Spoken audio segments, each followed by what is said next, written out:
What's up, everyone? Here with another episode of our NFL season preview.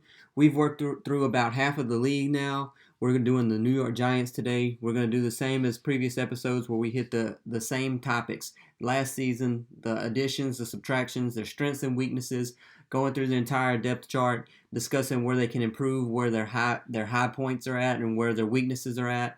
Looking at their schedule and projecting what can happen this season with the team and who can improve, who can be a fall off, who could be a drop off candidate this year. If you like what we've been doing here, please hit that like button. Please hit the subscribe button. It's getting more and more. I'm enjoying what I'm doing with this, and we're going to improve with every episode that we can. Try to get every team in before the season starts. And we're only about 50 days away to the season, till kickoff, to Thursday night kickoff. So we're looking forward to that. And let's get into it with the Giants. So we'll start with last season. Highlight it as I go so you know where I'm at. Last season, they were 4-13. They were plagued with injuries throughout the season. Daniel Jones was injured. Saquon was injured again.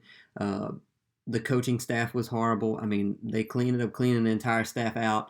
They lost 6 straight to end the season, so left a horrible taste in Giants fans' mouth for the offseason. They did, like I said, they cleaned house with the coaching staff, GM included. Ended up bringing in Brian Daboll, the highly touted offense coordinator from Buffalo. You know, he turned Josh Allen into an MVP candidate every year. So they bring him in. They also bring in Kafka, the quarterback coach from Kansas City. So you have Daboll and Kafka from KC coming in together, trying to improve on Daniel Jones, seeing what they can do with this offense. They also brought in Wink Martindale from Baltimore, the blitz guy from Baltimore. Bring him in as the D coordinator. Also get a new GM. So completely cleaned house. Looking forward to the future with the Giants. Going to start with a clean slate. So getting into their additions, we'll start with the draft. So with their draft picks, they had 2 top 10 picks. With their first draft pick, with their 5th pick, Kayvon Thibodeaux fell all the way to them at 5. You know, he was projected number 1 pick going into the 2021 season. He fell. They had the off the field issues that really have no merit. There's no evidence to question his motor or his commitment. I mean, the guy. They had all these speculations and rumors, but there's no real proof of either of those being an issue. I believe he could be the best defensive end since Jason Pierre-Paul for the Giants. You know, I mean, he could possibly be even better. He has Justin Tuck's versatility playing inside, outside. I mean, this guy could be a franchise player for 10-plus years for the Giants. They hope that they hit with him. This is one of their least questionable draft picks that they've had over the last few years, especially in the first round. So they get him. They follow that up with the 7th pick, so they have 5 and 7, and they get Evan Neal, who was also a projected number 1 pick at times. You know, there was rumors that he may go to Jacksonville. Jacksonville ended up extending Cam Robinson and going to the DN route, getting Trayvon Walker. But I mean, Evan Neal, top player in this draft class, possibly the best offensive tackle. They're going to pair him with Andrew Thomas, their first round pick from 2 years ago, who has now solidified himself as probably worth that first round pick. He's getting better with his first 2 years. They completely revamped this offensive line we'll get into in a minute. But they bring in Evan Neal. I mean, like I said, top player, top possibly offensive tackle in this draft. We'll get into more details with him in a minute. They then follow that up. They had the 43rd pick, which was somewhat questionable for some people, but they took Wan'Dale Robinson, the speedy wide receiver out of Kentucky. He had 10 touchdowns and over 1,300 yards last year.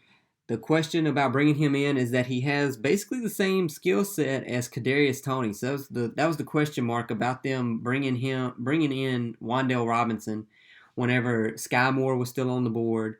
Mechie was still on the board at this point. So I don't know. We'll see what happens with it. But I mean, Daboll is good with having players. He likes to run a lot of horizontal type plays with these wide receivers. So he may be drafting him to pair him with Toney to get them in space horizontally and let them get yards after the catch once they make the catch in open field.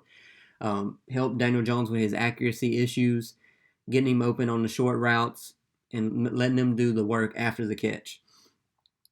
His cons was that he had I'm sorry, I said 10 touchdowns, but he had 100. I was looking at the wrong thing. He had 100 reception. He only had 7 touchdowns last year.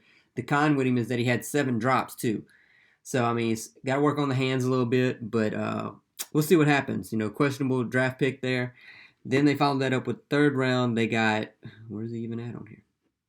Oh, sorry, Joshua Izudu. Sorry, overlooked him. The guard from UNC. Could he start at left guard? It's possible. I mean, that's the one question mark maybe on this line, is at the left guard position. Don't want that to happen. So, sorry. So left guard, I mean, he could push for that left guard starting position right there for sure. The rest of the offensive line is pretty much set as to who's going to start where. He's more of a developmental guy. They drafted him probably because UNC has a lot of RPO offense, and that's going to work well with what Daboll wants to do with the offense here in New York. So that's probably why they got him in. If he doesn't start this year, he could get some playing time, maybe start next year. But solid draft pick for sure. And then in the fourth round, they got Daniel Bellinger out of San Diego State. He's the exact opposite of what Evan Ingram was. Evan Ingram was more of a pass catcher. This guy's going to be a run blocker, secures the catch. Evan Ingram, known for his drop passes. This guy does not do that. He had 0 drops with 31 catches last year. So he could be tight end 1. I mean, they do have Ricky Seals-Jones and Jordan Akins. So, I mean, it's going to be a lot of probably mixing them in, but look to see them run the ball more, have more tight ends on the field this year. I mean, they do have pass catchers elsewhere, and they're looking to improve upon them with Daboll as the offensive coordinator. So now we're getting to free agency real quick. Like I said, start off, they brought in Ricky Seals-Jones, veteran tight end, bringing him in from Washington. He could also be tight end 1. It's going to be a toss-up between him and Bellinger. I mean, Ricky Seals-Jones, he has a history of injuries, so that's why I'm leaning more towards Bellinger, like this depth chart is showing. He's probably going to start off the year as tight end 1, but look for Bellinger to fill in that role as the year goes on. They picked up the fifth-year option on Dexter Lawrence. They added Tyrod Taylor to the quarterback room, and they didn't extend Daniel Jones as far as picking up his 5th-year option. So maybe they brought in Tyrod. He's a proven backup, solid starter, nothing above average per se, but he could put pressure on Daniel Jones to compete, to do more at that quarterback position for sure. They added Matt Breida to the running back room. They let Devontae Booker go, so bring in Breida, who was outstanding when healthy. Health is the issue, so he can definitely fill in whenever Saquon's out if he's injured, if they're both not injured at the same time. So good pickup for them. Then we look at their offensive line, where they completely just revamped it. So they still got Andrew Thomas, but they let so many players go. They got Mark Glowinski and John Feliciano, 2 veteran offensive linemen that they bring in. Feliciano looks to start at the center position. Mark Glowinski played 3 straight seasons without missing a game, so a solid pickup there as far as health goes. Going to have someone that's in there who you can depend upon. Going to help Daniel Jones especially. He was 34th per PFF in pass block win rate, but he was 11th in run block win rate. So, I mean, solid in the run game, solid pickup, When you look at this offensive line, it's good. They had a horrible offensive line last 2 years, put Daniel Jones in pressure in a lot of situations they didn't really need to be under pressure. I mean, it looks good to me whenever you have a bunch of average or better offensive linemen. You don't have to have – they don't really have much of a weakness here as what they used to have. So, I mean, they kind of can build upon each other. When you have a bunch of average people, that's better than having – 1 or 2 great ones and then 2 big glaring holes on the O-line. So when they're all average, it's going to make the whole group look better, in my opinion. They also bring in John Feliciano, who played in Buffalo, so he's familiar with the Daboll scheme. Going to be a solid pickup for him for sure. So then we look at the losses. They did lose a few players this year, letting them go, cut a few players. They released Logan Ryan. Secondary, we'll get into the secondary and the defense in a minute. Like I said, they declined the 5th-year option on Daniel Jones. Want him to come in and prove it before they give him an extension, which we'll discuss that more in detail in a moment. This O-line, I discussed it. They let Nate Solder, Will Hernandez, Matt Skura, and Billy Price, all four of them are gone. Like I said, revamped this O-line, hopefully greatly improved it based on where they were at last year or previous years. Let Evan Ingram go, drafted Bellinger, brought in Ricky Seals-Jones. Also let Kyle Rudolph go. They had the two tight ends that neither one of them, they were either injured or dropping passes. I mean, not ideal for the tight end game for sure for them. Recently, they cut or let James Bradbury go, which was crazy to me. I mean, there had been speculation of trading him in previous seasons, but it was crazy to me that they let him go because they bring in Wink Martindale, who is known for blitzing probably the most in the league. But his blitz packages are based on the fact that he has a solid secondary. And right now in New York, that's probably their weak point on this defense. So it's crazy they let Bradbury go. They saved money, but you would have felt like they needed these man defenders in the secondary if they're going to be blitzing like he did in Baltimore. So that's going to be something that's I'm eager to see what happens with as far as his blitz packages go. So that was their losses. So now we'll get into their strengths and weaknesses. Looking at their strengths, I discussed it already, but their O-line is definitely a strength when you're comparing it to what they had last year. It was definitely a weakness last year, so relatively speaking, based on what they had in previous years, definitely a strength. I feel like this is easily the best O-line that Daniel Jones has played with since he's been in the league. So this is his year. I mean, if he wants to prove it, he's got the offensive coordinator with Kafka. He's got the offensive guru with Daboll based on what he's done in Buffalo with Josh Allen. So, I mean, if Daniel Jones can't succeed in this offense, this may be the end of the road as far as him being a starter in this league. I mean, his offensive weapons aren't the best, but he has enough to work with to show improvement for sure. Like I said, you look at Evan Neal and Andrew Thomas. Andrew Thomas had an 82.1 PFF grade, a PFF pass block grade last year, which is the 12th best in the league. Like I said, they're kind of proving that first round pick was worth it on him. Evan Neal, some stats on him. He had almost 2,600 snaps at Alabama, allowed 5 sacks and just 9 quarterback hits in almost 2,600 snaps, which is ridiculous. So, I mean, he's going to come in and be a solid right tackle opposite of Andrew Thomas at left tackle. So that's a solid group for them probably going into the future. Then you look on paper, their front seven should be solid. Not going to say they're the best, but I mean, it should be the strength of this defense. Yeah, last year they were 28th in pass rush win rate. Had some injuries. I mean, the defense, new coordinator coming in, I feel like is going to be better this year. Looking at it one by one, Leonard Williams, he had 11.5 sacks 2 years ago, so he could bounce back, probably have a great year. Azeez Ojulari, he had a solid year last year as a rookie, their second round pick. He had 8 sacks. So, I mean, you pair those two, they're probably going to get better. Ojulari is probably going to get better. And then they bring in Kayvon Thibodeau to boost that group up. I mean, I feel like he's going to have a precipitous type effect on this D-line. He's putting more pressure on the O-line, which is going to open up the opportunities for Leonard Williams, for Ojulari, to wreak more havoc on the O-line and the opposing quarterback. So it's going to be interesting to see what happens. They still got Blake Martinez, solid tackler for sure, great tackler, I should say. So we'll see what happens with the front seven and the D-line. But I feel like that's a relative strength for this team. The coaching staff, to me, is a strength. They've had coaching issues. I feel like they've missed taking these swings and misses on all these offense coordinators and head coaches over the last few years. But they bring in people who are proven. They do have great quarterbacks from where they came, but I'm sure they played some role with that with Brian Daboll in Buffalo and Mike Kafka in KC. Wink Martindale, he had great defense. I mean, he had injuries last year in Baltimore, so you can't look at last year. But prior to that, been great on defense in Baltimore.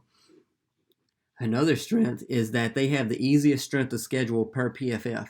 So that could play into the Giants' favor going into this year. So now we'll look at their weaknesses. And they do still have weaknesses for sure. Main one that stands out for me is the secondary. It may be horrible, especially I mentioned it earlier, in this Wink Martindale defense. Gonna blitz. I'd be surprised if he doesn't blitz like he wants to. and they don't have really many household names. I mean, Adoree Jackson is pretty good, but outside of that, I mean, not an ideal group to say the least. We'll see what happens, but I do feel like that's going to be the weakness on this defense as a secondary, and it may be what's going to keep them from succeeding. I don't know. That's like I said, I don't know why they got rid of Bradbury, and no one else is a great player outside of Adoree Jackson.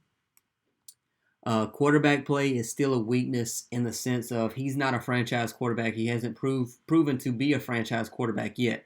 He could prove me wrong this year, but I mean, you look at last year, they were next to last in points per game, just over 15 points per game. Unless you have a top 3 defense, 15 points per game is not going to win you any games at all throughout the season or get you into the playoffs more than likely. They were 9th in pass play percentage, but 32nd in pass yards per attempt at 5.4. So those two do not add up. I mean, like I said, they did have Mike Glennon in there last year for part of the year, Daniel Jones being injured, and that O-line being horrible. So they look to improve upon that, and they were dead last year as far as 20-plus yard plays. They only had 40. You compare that to the top of the league last year, Tampa Bay had 85, so they had more than double what the Giants had. So they look to have that big play ball. You know, Daniel Jones didn't get the nickname Danny Dimes for no reason. He doesn't have the opportunity because he was under pressure so much over the last few years to make those deep passes. So you look at this year, he's probably going to have better protection. He could revisit that Danny Dimes nickname because whenever he makes those deep throws, he does connect on them. So we'll see what happens with that. Mentioned it earlier, the receiver room is not the best. You know, I mean, all these guys, they were big names at some point in their career.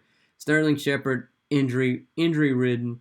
Kadarius Toney, he was injured last year, their first-round pick. Kenny Galladay, they spent big money on him. I mean, I don't know. They have not put out the way they needed to. And they could step up, you know. I mean, it could be just as simple as the offensive line being bad over the last few years. You know, maybe they could have more time to get open, and Daniel Jones could have more time to get them the ball. But we'll see what happens with the wide receiver room. Still a relative weakness on this team. And then the tight end position. Their tight end one is not even really a pass catcher per se. So we'll see what happens with that. But who knows? We'll see. I mean, I could be proven wrong. Hopefully I am proven wrong, but we'll see what happens. So, I mean, the outlook on both sides of the ball we've discussed already. But one thing I want to bring up is Daniel Jones. You know, he is known more as possibly a dual threat quarterback. He has the top end speed. He's not the best, most agile runner per se, but he can run the ball when necessary. So I look at it like this. Josh Allen, he didn't run the ball that much in the regular season, but that's because Buffalo was preparing for the postseason with him. They wanted to protect him, looking for that postseason run. You look whenever they got into the postseason, how much he ran the ball way more than what he did in the regular season. You look at that KC game, he ran all over Kansas City. Even though he still passed the ball, he was another threat in the run game. But they had to protect him. There's no long-term commitment yet with Daniel Jones. So you could see Daniel Jones run the ball like crazy during the regular season because they don't necessarily have to protect him. They're not playing for the postseason this year. They're trying to see what they have truly in Daniel Jones before they give him that next contract if they're going to give it to him. So I look to see Daniel Jones running the ball way more than what he has before, a lot of run-pass options, and seeing what they can do in the run game with him. Defense is just going to be up to what the secondary can do. I feel like the front seven, the front four for sure is going to be solid. So it's going to be a toss-up as what the secondary can do. So now looking at their schedule and their projected wins, Vegas has them with 7 wins this year. We'll run through their schedule real quick and look at what we expect to happen this year, what could happen. So let's see. They start with the Titans in week 1 at the Titans. You know, it's an intriguing matchup because you have the Titans pass offense that could be regressing for sure, losing A.J. Brown against this pass defense of the Giants that's the most glaring weakness on the team. So it's going to be intriguing to see how that plays out, but I do think with Derrick Henry back, the Giants do lose this opener against the Titans. So 0-1, but they do follow that up against the Panthers. Sam Darnold is going to be in for a world of pain in this first game. I mean, Matt Corral could be in by week 2. Who knows? But it doesn't matter with Carolina. I mean, Either one of those, I don't think is going to be promising for Carolina, and I feel like the D-line could show out and show who they really are this season. Kayvon Thibodeaux could have that great game in Week 2 against the Panthers, and the Giants get their first win of the season. So then we look at Week 3, Monday Night Football against the Cowboys. The Cowboys, I feel like, will regress this year. They've lost some pieces. The turnover differential is kind of – the turnovers on defense, that's kind of a luck-type statistic. I don't feel like they can follow that up and have such a great season with the number of turnovers that they had on defense. And I feel like this is going to be Daboll's coming-out game as the head coach in New York. He shows up on Monday Night Football home game against the Cowboys, and he's going to prove his worth to the Giants fans, and they're going to get the win in Week 3. They're now 2-1 going into Week 4 against a favorable matchup against the Bears. I know the Giants put up 15 points per game last year, but the Bears could put up less than that this year. Justin Fields has no real weapons or no proven weapons. Everybody's on a one-year contract. Darnell Mooney's the wide receiver 1. That offensive line is no better than last year, and they were horrible last year. So here we have the Bears losing this game. The Giants are now 3-1 going into Week 5. Everybody's sensationalizing what Daniel Jones could be into the future, looking at Brian Daboll as the great head coach. So a great start. This season could start out real well for the Giants if they play their cards right. Unfortunately, they have 2 hard matchups coming up in Week 5 and 6. Week 5, they go to Europe and play the Packers. Doesn't matter where they're playing the Packers. The Packers are probably the NFC title favorite along with the Rams or the Bucs. So, the Giants are improved, but not improved that much. They lose that game. They then follow that up without a bye, playing the Ravens at home. Lamar is my sneaky MVP candidate this year. He's kind of overlooked based on the injuries and all the injuries they had on the Ravens last year. And I don't think the Giants can keep up with him in this game. So, we're 3-3 going into Week 7, but now we have favorable matchups again. The Jags, they look to be improved in the offseason. They've spent so much money, but in my opinion, I feel like they're overhyped. They've been hyped up too much. Trevor Lawrence, they had the Urban Meyer debacle last year, and I'm sure that played a large role, but everyone's just giving Trevor Lawrence the benefit of the doubt that it was just all Urban Meyer. Until he shows me he can improve, I still want to lean toward the Giants in this game because there's still too many unknowns on this Jags team. So they get the win there. They then follow that up with the Seahawks. Seahawks have been speculated here recently to get Baker Mayfield. Unless they do, they're not winning this game with Geno Smith or Drew Lock. There's too many holes on this team for them to compete with the Giants. It could be a closer game, but I feel like the Giants get the win. So now they're headed into the bye with a winning record at 5-3. They're competing at this point. People's thinking they can compete with the NFC East. The NFC East is not wide open. Projections have the Giants and the Commanders at the bottom 2 of the conference, of the division, and the Eagles and the Cowboys in the top half of the division. But nothing would surprise me. NFC East is always a toss-up. Everything could go crazy in the NFC East per norm. They have the bye. And, this is a great stretch at the beginning of the season for them. Look how easy the schedule is. Like I said, they had the easiest strength of schedule per PFF in the league this year. Follow that up with the Texans. Texans improved this year, but still too far behind compared to the weapons that the Giants have, especially on paper anyways. Giants get another win. 6-3 right now. Going into the Lions, playing the Lions at home. I wouldn't be surprised if they have a 4-game win streak right here. The Lions, the hype train is ridiculous for the Lions. People forget that they were 3-13-1. Yes, they could possibly be the most improved team, but they're still going to have their fallbacks at certain points in the season. This could be one of them. They still have Jared Goff at quarterback, so he's not going to win you a ton of games. Giants now, at this point in the season, I have them being 7-3. Now we hit the hard part of the schedule, and where things could get rough. But if you're at 7-3 at any point in the season, who really cares what happens thereafter? You were 4-13 last year. Already easily surpassed your win total from the previous year. They play the Cowboys on Thanksgiving in Dallas. The Cowboys regress, but I don't think they're going to sweep the Cowboys this year. Dak is going to still be Dak, even though he's lost some weapons and the defense could regress, but the Giants are still not up to that level of gameplay.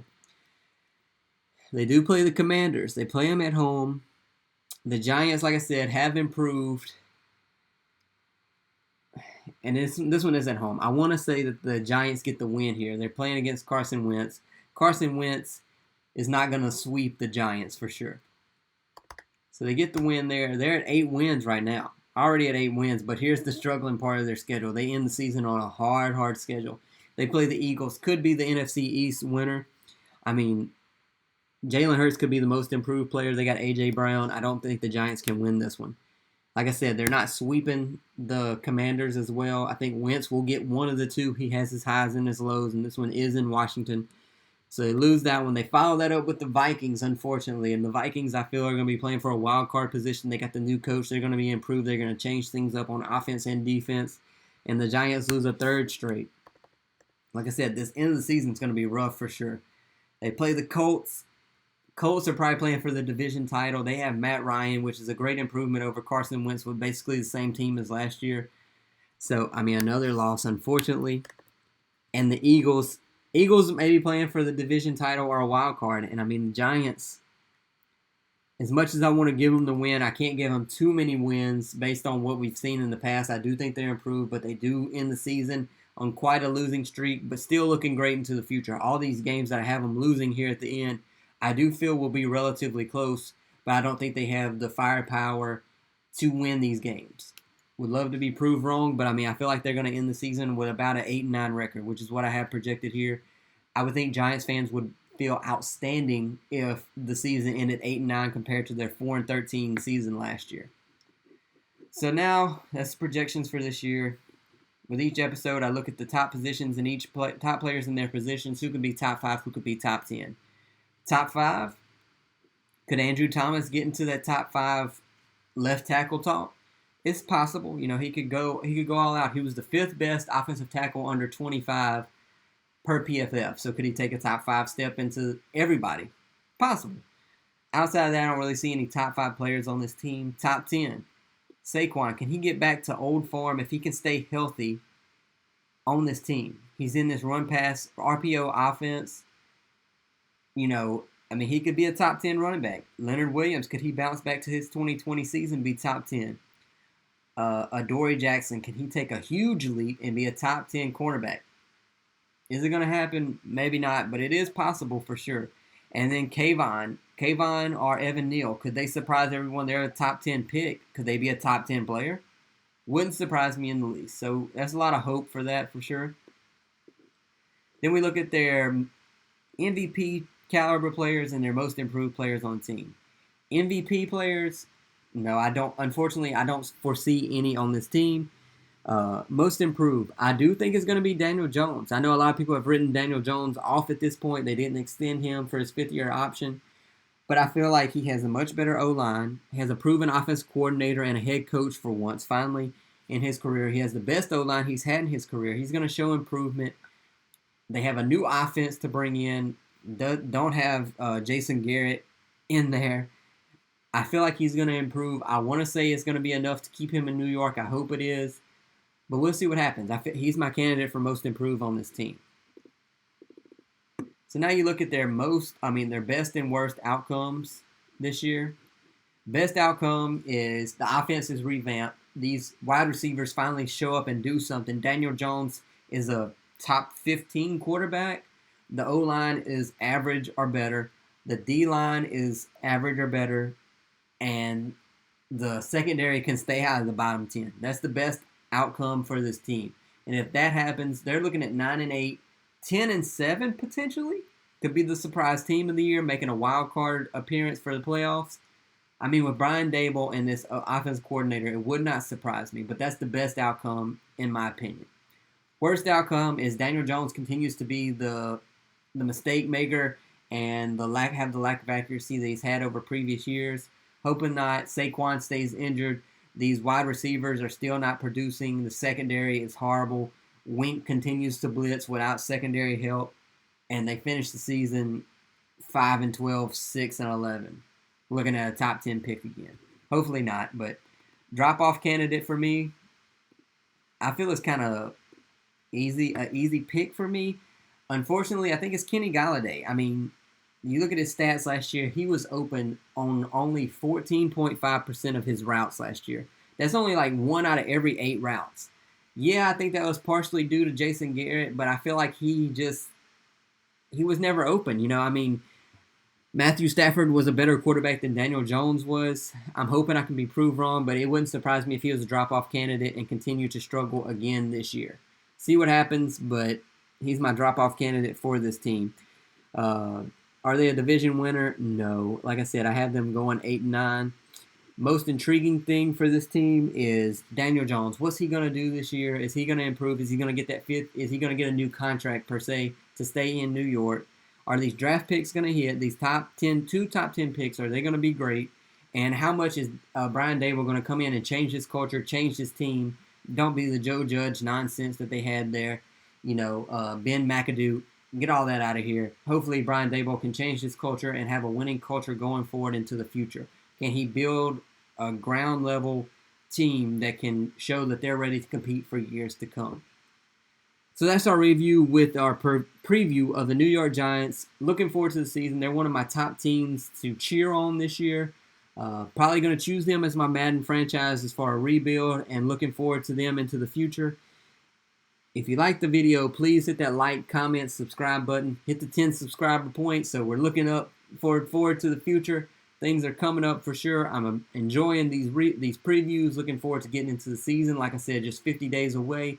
Please, if you like the Giants, let me know what I did correct, what you don't like, what you agree with, what you don't agree with, what I can improve on. There's other teams. If you look at the playlist I have for the NFL previews, like I said, halfway through the season, I'm going to continue doing this, getting better and better with each episode, looking at the better teams each episode, and going to get through every team before the season starts. So please, like, comment, subscribe, and I'll catch you on the next one. Peace.